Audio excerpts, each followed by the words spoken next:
खराब हो गई।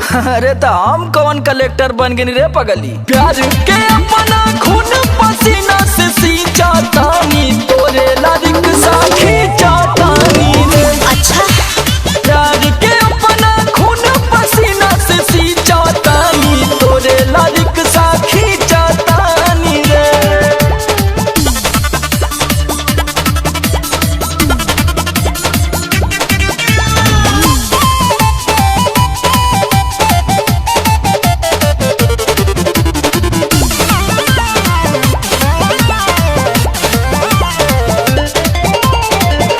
तोरा से ढेर बाटे जिंदगी जवान रे। आज ले चलत बाटे घर में बवाल रे। घर में बवाल रे। पीछे हमारा पड़ल रह बन के आवारा।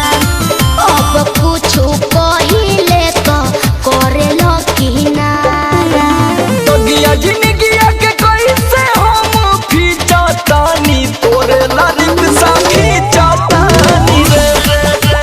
प्यार के अपना खून पसीना से सींचा तानी तोरे लारिक साखी चातानी रे। तोरे लारिक साखी चातानी रे।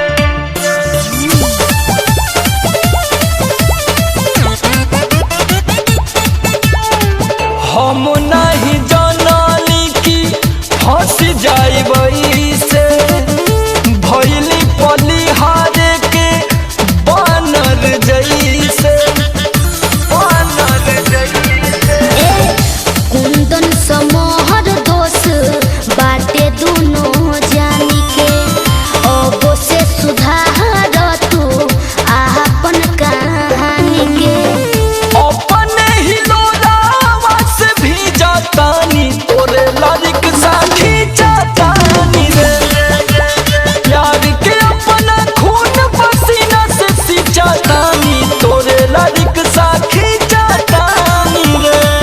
का करी जिंदगी झंड बा फिर भी घमंड बा।